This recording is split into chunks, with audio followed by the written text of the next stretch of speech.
Maya had dreamt of this backyard for years. Not just any backyard, but this one, with its sprawling emerald lawn, the ancient oak standing sentinel in the corner, and the crown jewel, a free-form sapphire blue pool that curved invitingly under the relentless Texas sun. She'd closed on the house just 6 weeks ago, inheriting it from her beloved Aunt Carol, and every single day since had felt like a waking dream.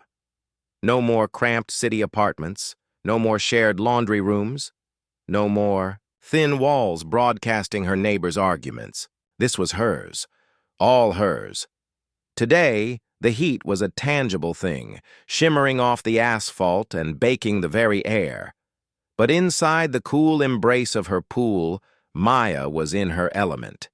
She pushed off the tiled edge, gliding through the refreshing water, feeling the tension drain from her shoulders with each stroke. The gentle lapping sounds were a balm, the scent of chlorine and blooming jasmine a sweet perfume. She flipped onto her back, letting the sun warm her face, the sky a dizzying expanse of uninterrupted blue. This was the life. This was freedom. Her peace shattered by a voice, shrill and cutting, that could only belong to one person. "Excuse me, what in the name of God do you think you're doing?" Maya's eyes snapped open. Standing at the edge of her pool deck, hands on her hips, was Brenda Dubois, her next-door neighbor who had appointed herself the unofficial neighborhood watch captain, gossip columnist, and general purveyor of unsolicited opinions. Brenda, with her perfectly coiffed blonde bob that defied humidity, her pastel-colored athleisure wear, and an expression that usually hovered somewhere between mild disapproval and outright indignation. Today, it was full-blown fury. Maya pushed herself up, resting her forearms on the cool edge of the pool. Water dripped from her hair into her eyes. "I'm swimming, Brenda," she said, trying to keep her tone even, though her heart had already started a nervous drum solo. She had known Brenda was intense, but their previous interactions had been limited to passive-aggressive comments about her unruly rose bushes or the audacity of leaving her trash cans out an hour early. This was a new level. "Swimming?" Brenda's voice rose, edged with incredulity. "In my HOA's pool? After I explicitly told you that guest privileges are not extended to your type of property?" Maya blinked, a bead of water tracing a path down her cheek. "Brenda, this isn't the HOA pool. This is my pool. It's in my backyard." She gestured vaguely to the house behind her, the sprawling property line clearly marked by an old stone wall and a mature hedge, features that had been a major selling point. Brenda scoffed, a short, sharp sound of pure derision. She pulled a slim, expensive-looking phone from her pocket, her thumb already poised over the screen. "Oh, I think you'll find it is the HOA pool. You're in Sunnybrook Estates, aren't you? Everyone knows the pool here is a community amenity, part of our shared common area. You don't have a deeded pool on your property. No one in Sunnybrook Estates does." Maya's eyebrows drew together. "Brenda, I bought this house from my Aunt Carol. It has a pool. It's been here for 30 years. It's on my deed. I've seen the survey." She paused, a slow, dawning suspicion taking hold. "And besides, I'm not in Sunnybrook Estates. I'm in Willow Creek." The words hung in the humid air, heavy and pregnant. For a split second, Brenda's face, usually so rigid with conviction, faltered. A tiny crack of uncertainty, a flicker of something akin to confusion, passed over her features. But it was gone as quickly as it appeared, replaced by a steely, venomous certainty. "Don't you dare lie to me, young lady!" Brenda shrieked, her voice echoing off the stucco walls of the houses.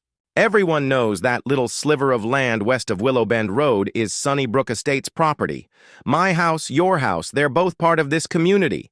And you, my dear, are in direct violation of Bylaw 4.7b, unauthorized use of common amenities." Her finger, long and perfectly manicured, jabbed the air in Maya's direction. "I've tried to be neighborly, but you are clearly a squatter and a vandal." "Vandal?" Squatter? Maya felt a sudden chill despite the heat. Brenda, what are you talking about? Aunt Carol lived here for decades. This property has always been part of Willow Creek. There's a clear property line. My survey confirms it. Surveys can be falsified, Brenda declared, her eyes narrowing into slits. And your aunt was eccentric. She probably just moved her fence line. But the truth is the truth. This pool belongs to the community. You are trespassing on HOA property, and frankly, I'm tired of your blatant disregard for our rules. I'm calling the police. Right now. And with that, she pressed the phone to her ear, turning her back to Maya, her voice dropping into a dramatic whisper, punctuated by emphatic nods and furious glances over her shoulder. Yes, hello? I need to report a trespasser.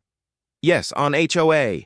Property. They're refusing to leave. Yes, she's in the pool, claiming it's hers. It's a clear violation. Please send someone immediately. Maya stared, dumbfounded, as Brenda continued her theatrical performance. Her mind raced.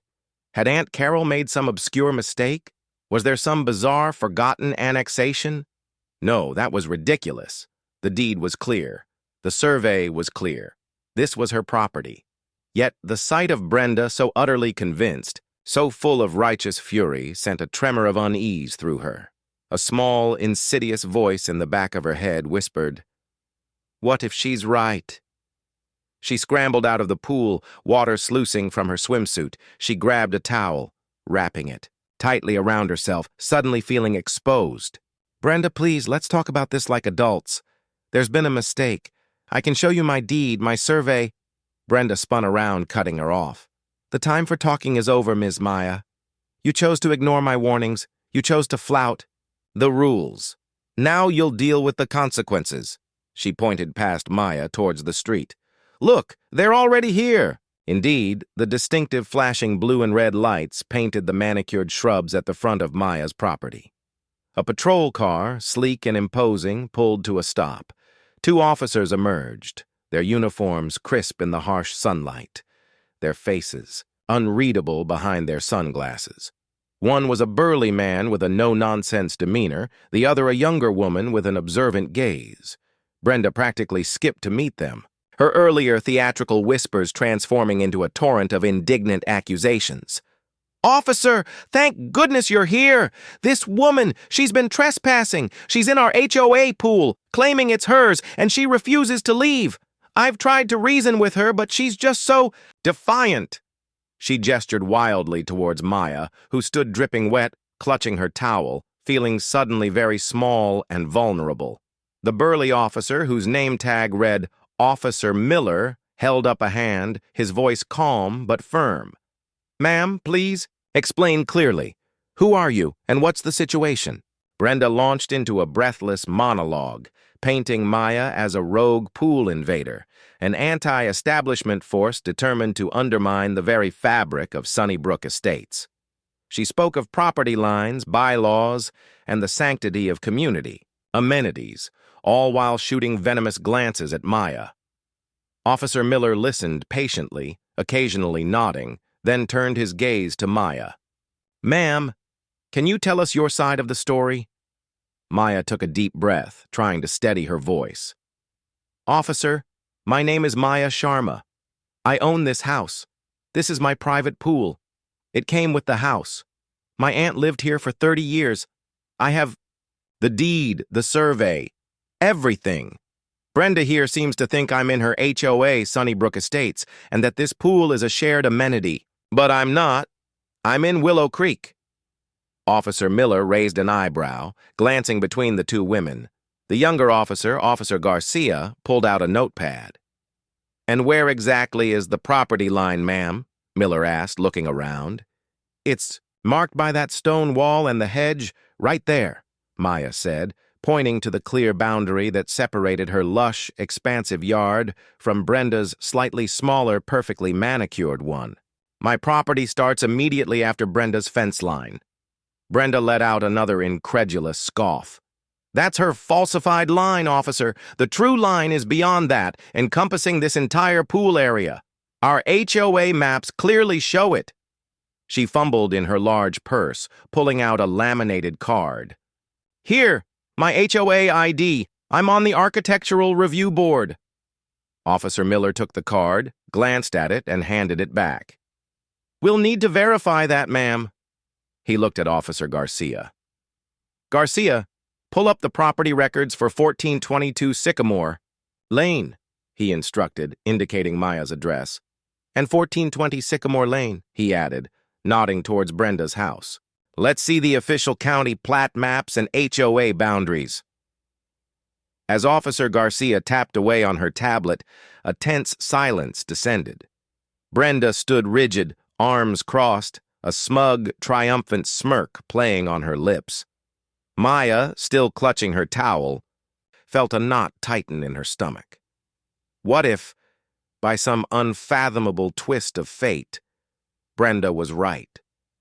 What if Aunt Carol, in her later years, had genuinely made a mistake or been duped? The thought was terrifying. This pool, this home, represented everything she was trying to build for herself. Officer Garcia's fingers flew across the screen. A moment passed, then another. Brenda's smug smirk began to waver, just perceptibly. Officer Miller watched Garcia's face, a flicker of something unreadable in his eyes. Finally, Officer Garcia looked up, her expression a careful blankness, but her gaze, as it landed on Brenda, held an unmistakable glint of something. "Officer Miller," Garcia said, her voice flat. "The county." Brenda Dubois stood frozen, her face a grotesque mask of disbelief. The vibrant color had drained from her cheeks, leaving them a pasty white, and her perfectly coiffed hair seemed to droop slightly under the weight of Officer Garcia's words. Her mouth, which had moments ago spewed accusations with such fervent conviction, now hung agape, silently articulating her shock. "No," she whispered, the single syllable barely audible. "No, that's impossible. This is Sunnybrook Estates. It has to be." She fumbled for her phone again, staring at it as if it held the answers to the universe, then looked wildly from Officer Garcia to Officer Miller, her eyes wide with a frantic desperation. "You've made a mistake! Your records are wrong! I have lived here for 15 years. My property taxes go to the HOA. I pay for the common areas. I'm on the architectural board, for heaven's sake." Officer Miller, his expression still carefully neutral, took a step forward, his shadow falling over Brenda. "Ma'am, we're looking at the official county plat maps. They are definitive. 1422. Sycamore Lane is indeed in Willow Creek, and there's no record of it being part of Sunnybrook Estates HOA. Furthermore, Ms. Sharma's deed and survey confirm her ownership of the entire property, including the pool." He paused, his gaze softening slightly as he looked at Maya. "Ms. Sharma, you are fully within your rights to be in your own pool." The relief that flooded Maya was so potent it almost buckled her knees. She'd been so ready for a fight, so prepared to defend herself against this absurd, baseless accusation. To hear it definitively confirmed by law enforcement felt like a physical weight lifting from her chest. But the relief was swiftly followed by a surge of anger, hot and righteous. Brenda hadn't just made a mistake. She had actively, maliciously, tried to intimidate and harass her, going as far as to call the police on her own property. Brenda, meanwhile, was spiraling. "This is outrageous. This is a conspiracy. My real estate agent, he assured me. And the HOA president, Mr. Henderson. He knows all the properties. He would never permit this. This woman is trying to steal our pool. It's a trick." Her voice was escalating, teetering on the edge of hysteria. Officer Garcia sighed, a barely perceptible exhalation. "Ma'am, based on the official records, there is no indication that Ms. Sharma is trespassing. This is her private property. If you have concerns about the accuracy of your own HOA's maps or your property lines, you'll need to take that up with your HOA or a surveyor. Our role here is to respond to a reported trespass, which in this case appears to be unfounded." Brenda's eyes darted wildly, landing on Maya with a gaze so venomous it could curdle milk. Unfounded? She's laughing at me. Look at her, standing there dripping wet, smug as can be. This is harassment. I'm calling my lawyer. I'm calling the HOA president. You haven't heard the last of this.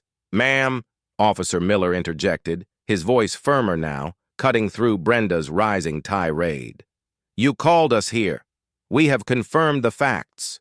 There is no crime being committed here by Ms. Sharma. In fact, if anyone is creating a disturbance, it is... He stopped himself, though the implication hung heavy in the air. We advise you to calm down and cease making unfounded accusations. Otherwise, we may need to issue a warning for disturbing the peace. The mention of a warning seemed to momentarily shock Brenda into silence. She visibly reeled back, as if slapped. The idea of her, Brenda Dubois, receiving a police warning was clearly an unthinkable affront to her meticulously curated image. She clenched her jaw, her eyes still blazing with fury, but the frantic energy that had propelled her a moment ago seemed to dissipate, replaced by a rigid, seething resentment. She turned on her heel, marching back towards her own pristine lawn, her back ramrod straight, every line of her body screaming indignation. She didn't look back as she stormed into her house, slamming the door with a reverberating thud that rattled the quiet afternoon air. Maya let out a shaky breath she hadn't realized she was holding. She met Officer Miller's gaze. "Thank you," she said, her voice a little hoarse. "Thank you so much. I don't know what I would have done." "It's all right, Ms. Sharma," Officer Garcia said, tucking her notepad away. "It happens more often than you'd think, unfortunately. Neighbors and property line disputes can get heated. Just keep your deed and survey accessible, and if she tries anything like this again, don't hesitate to call us. But it sounds like Ms. Dubois has some administrative issues to sort out with her own association." Officer Miller nodded in agreement. "We'll be on our way then. Enjoy your pool, Ms. Sharma." As the officers returned to their patrol car, Maya watched them go, the blue and red lights receding down Sycamore Lane. The silence that fell over the backyard was profound, almost eerie, after the cacophony of Brenda's accusations and the police presence. She stood there for a long moment, the sun warm on her skin, the towel still clutched in her hand. The immediate threat was gone, but the unsettling encounter had left a bitter taste. Brenda's behavior was beyond mere neighborly disagreement. It was a deliberate, almost pathological attack. The sheer audacity of it, the absolute conviction in her baseless claims, was disturbing. Maya looked over at the stone wall and the hedge, the clear, undeniable boundary. It wasn't a falsified line or a trick. It was reality, and Brenda had just tried to twist that reality to suit her own narrative. A chilling thought solidified in Maya's mind. Brenda wasn't just mistaken. She was willfully ignorant, perhaps even purposefully manipulative. This wasn't going to be a one-time incident. Brenda had just lost a very public, very humiliating battle right in front of her neighbors and law enforcement. And people like Brenda didn't take public humiliation lightly. Maya knew, with a certainty that settled deep in her bones, that this was far from over. Brenda would not let this go. This was merely the first volley in what was quickly becoming a full-blown war. She had won the battle today, but the look on Brenda's face as she stormed away promised a much larger, uglier conflict still to come. The thought was a cold splash of reality, making the Texas heat suddenly feel less oppressive and far more menacing. How'd that feel for the next chapter? Should we dive into part 3 next, or would you like to tweak anything in this section? His silence after the patrol car left was not peaceful. It was a pregnant, watchful hush. Maya stood by her pool. The Texas sun, once a source of comfort, now felt like a spotlight. Brenda Dubois might be out of sight, but her presence, a palpable, simmering rage, still hung heavy in the air. Maya shivered despite the heat. She knew with chilling certainty that the incident with the police was only the first shot fired in Brenda's personal war. The next few days were unsettling. Maya felt a constant prickling sensation on the back of her neck, an awareness that she was being watched.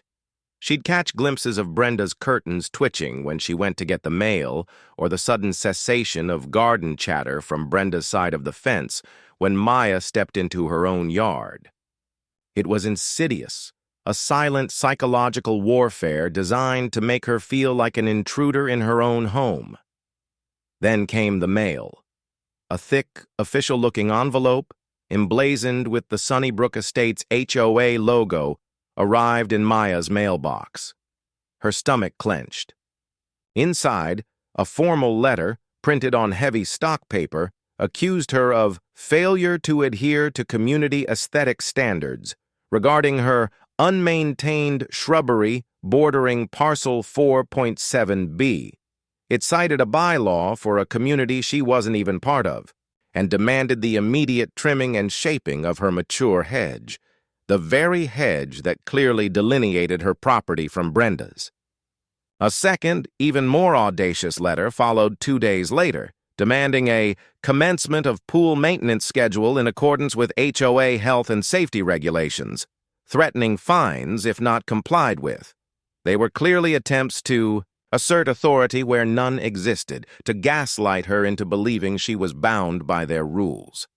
Maya clenched her jaw.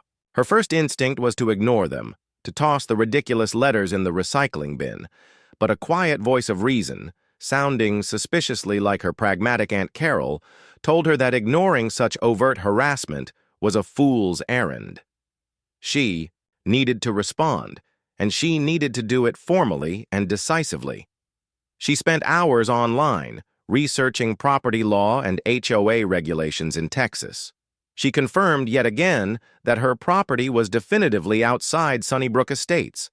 Armed with this knowledge, she drafted a polite but firm letter to the Sunnybrook Estates HOA board, sending it via certified mail. In it, she reiterated her property's address and legal designation within Willow Creek, enclosed copies of her deed and plat map, and politely but unequivocally stated that as a non-member, she was not subject to their bylaws or demands. She ended by requesting they cease all future correspondence and refrain from any further attempts to interfere with her private property. She felt a flicker of satisfaction as she mailed it. But it was short-lived. Brenda was not the type to back down easily. The retaliation escalated. One morning, Maya found her newly trimmed rose bushes, the ones Brenda had previously complained about, mysteriously pruned down to ugly stumps. Another afternoon, as she was enjoying a quiet coffee on her patio, a powerful industrial-grade leaf blower started up right at Brenda's property line, aimed directly at Maya's yard, blowing a torrent of dust, small rocks, and dried leaves onto her pristine patio. It lasted for an agonizing 30 minutes, Brenda's face visible through the fence, a triumphant, almost gleeful smirk on her lips. Maya called the non-emergency police line again, explaining the escalating harassment. The dispatcher remembering. Her previous call was sympathetic, but explained that without direct, provable damage or a clear threat, there was little they could do beyond advising her to gather evidence. "It sounds like a civil dispute, ma'am. You might need to consider a restraining order if it continues." A restraining order. Against her next-door neighbor. This was becoming absurd. The final straw came a week later. Maya returned home from grocery, shopping to find a large, crudely painted sign hammered into the ground on her front lawn, just a few feet from her porch. It read, in bold, uneven letters, "Private property violators beware. HO rules enforced." Below it, a scrawled, menacing drawing of a broken fence and a grim-faced stick figure. It was tacky, illegal, and a blatant act of intimidation. Fury, cold and hard, finally eclipsed her anxiety. This wasn't just about a pool anymore. This was about Brenda's attempt to exert control, to humiliate her, to make her life miserable in her own home. This was a direct assault on her peace and her rights. She yanked the sign from the ground, the wood splintering in her hands. As she did, she glanced towards Brenda's house. Brenda was standing at her window, a smug, satisfied smile playing on her lips, watching. It was a challenge, laid bare. Maya walked inside, her blood thrumming with a newfound resolve. She had tried to be reasonable, to be civil, to follow the proper channels. But Brenda had made it clear that those rules didn't apply to her brand of conflict. Maya stared at the splintered sign in her hand, then at the copies of her deed and the plat map spread on her kitchen counter. She knew what she had to do. This wasn't going to be a quiet, polite exchange of letters anymore. Brenda wanted a war. Brenda was about to get one, and Maya was going to hit her where it hurt the most. She picked up her phone, not to call the police, but to call a lawyer specializing in property disputes, a friend of her aunt's whose number she'd kept tucked away. The conversation was brief but productive.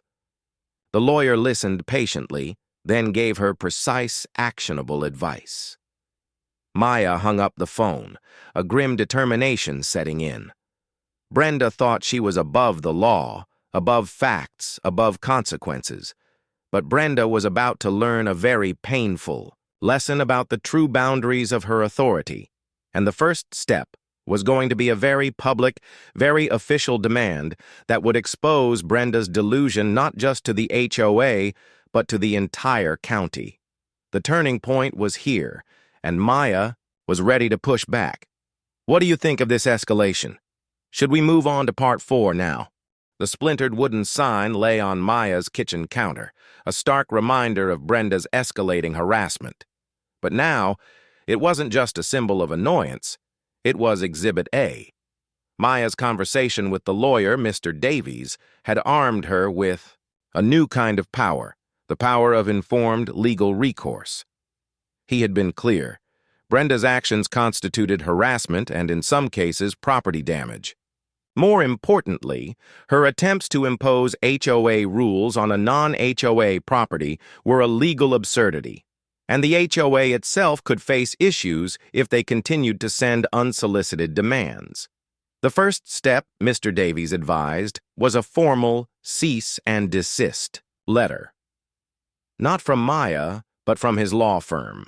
It would be delivered to Brenda directly, and a copy would be sent to the Sunnybrook Estates HOA board, outlining the facts, citing the county records, and demanding an immediate stop to all communication and interference. It also reserved Maya's right to pursue damages for harassment and any future property damage. 2 days later, the letter arrived. Maya wasn't there to see Brenda's reaction, but she could imagine it.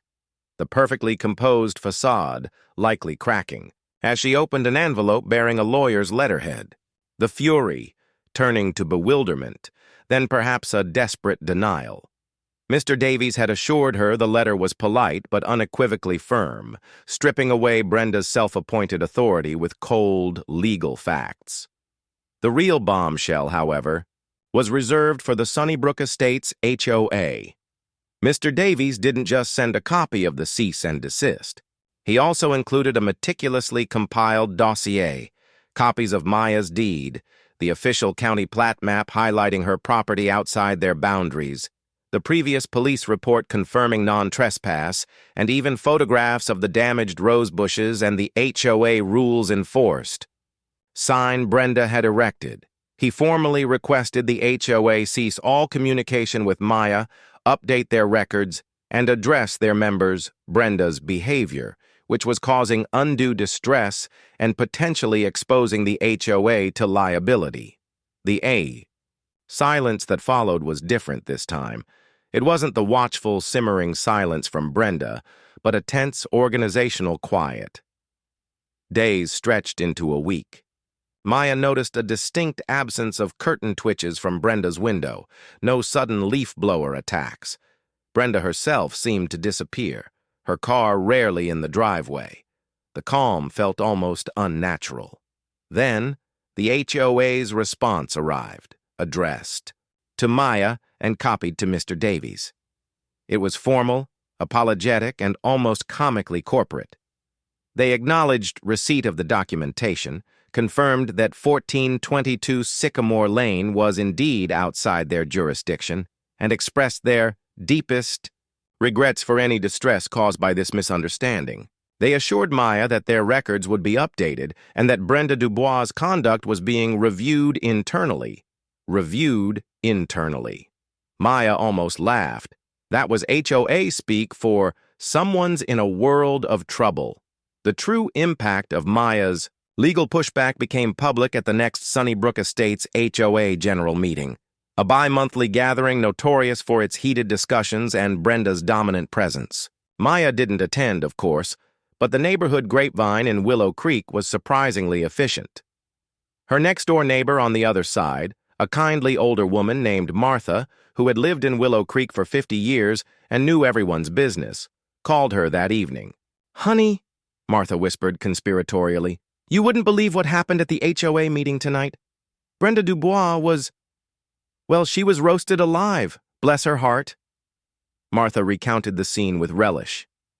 Apparently, the HOA president, a mild-mannered man named Mr. Henderson, had opened the meeting by addressing a grave misrepresentation of community boundaries and member conduct.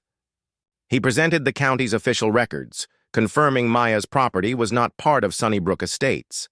He then displayed Maya's formal complaint and the attached evidence, including the photos of the sign and the damaged bushes. The room, Martha said, had erupted, not in support of Brenda, but in a mixture of shock and anger directed at her. Many residents had expressed embarrassment and frustration that the HOA had been dragged into a baseless dispute, potentially facing legal action, all because of one member's aggressive and factually incorrect claims. Brenda, usually so vocal, had reportedly turned beet red, stammering apologies and trying to deflect blame, but the evidence was undeniable. "And then," Martha continued, her voice dropping to a theatrical whisper, "Mr. Henderson announced that, due to repeated violations of the HOA's code of conduct and bringing discredit upon the community, Brenda was being removed from the Architectural Review Board, and her own property taxes, the ones she was so insistent about, are going to be audited by the county because of her repeated false claims about the property line." Maya gripped the phone. Removed from the board? An audit? This was far more than she had anticipated. "And," Martha added, a note of triumph in her voice, "they even voted to send you a formal written apology signed by the entire board. And to cover any costs you incurred for your lawyer, because they said Brenda's actions directly led to their potential liability." Maya leaned against her counter, a profound sense of justice washing over her. Brenda had built her entire neighborhood identity around her self-importance and her supposed authority within the HOA. Now that foundation had crumbled, publicly and definitively. She wasn't just wrong, she was humiliated, stripped of her position, and facing an audit that could expose further discrepancies in her own financial dealings with the HOA. The irony was palpable. Brenda, who had wielded HOA rules like a weapon, was now facing the consequences of her own community's rules and processes, all triggered by her baseless attack on Maya. And Maya, the trespasser, was now receiving a formal apology and reimbursement, validated by the very system Brenda had tried to weaponize against her. The sweet taste of karma had never been so satisfying. That wraps up Part 4, with a significant turning point for Brenda. How does that? The days following the HOA meeting were eerily quiet. The profound silence from Brenda's side of the property line was more unnerving than her previous attacks. Her car, once a constant fixture, was rarely seen. Maya found herself scanning the windows, half expecting a furious face to appear, but there was nothing. It was as if Brenda Dubois had simply evaporated. Then, the official apology letter arrived, thick cream paper, signed by every board member of the Sunnybrook Estates HOA. It was polite, almost obsequious, reiterating their profound regret for the misunderstanding and the unfortunate actions of a former board member. Attached was a check, meticulously itemized, covering every cent of Mr. Davies's legal fees. Maya stared at it, a small, triumphant smile playing on her lips. It wasn't about the money, but the validation. A few weeks later, the local newspaper, the Willow Creek Chronicle, ran a small article on page 3, tucked away near the community notices. The headline read, "Boundary Blunder Leads to HOA Board Shakeup." It vaguely described a dispute over property lines and the subsequent restructuring of the Sunnybrook Estates HOA Architectural Review Board. Brenda Dubois wasn't mentioned by name, but the context was clear enough for anyone in the know. It was a subtle but public acknowledgement of her downfall. Maya continued to live her life, enjoying her pool, tending her garden, and reveling in the peace she had fought so hard to reclaim. She still saw Martha, her friendly neighbor, who kept her updated on the local gossip.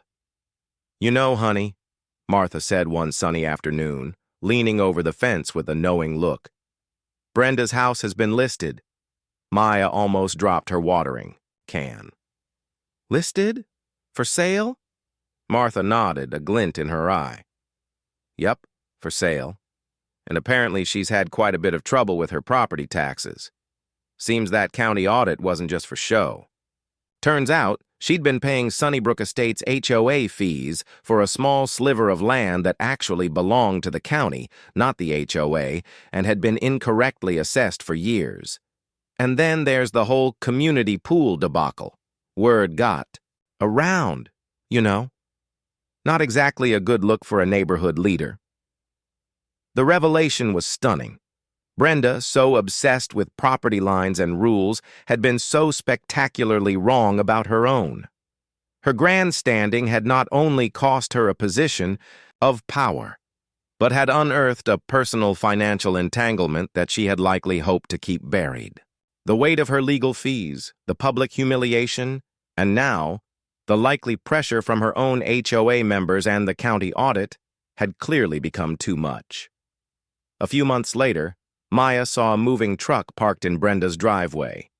It was a quiet, almost furtive departure. No fanfare, no dramatic farewells, just the slow, steady process of emptying a house. Brenda herself was nowhere to be seen, likely avoiding any final, humiliating encounters. The day the sold sign appeared on Brenda's lawn felt like a tangible shift. Maya spent that afternoon swimming in her pool, the water cool and welcoming. The sun glinted off the surface, casting dancing patterns on the surrounding patio. There was no shadow falling over her, no shrill voice demanding answers. Just the gentle lapping of water and the distant buzz of a cicada. The new neighbors who moved in a few weeks later were a young couple with 2 small children.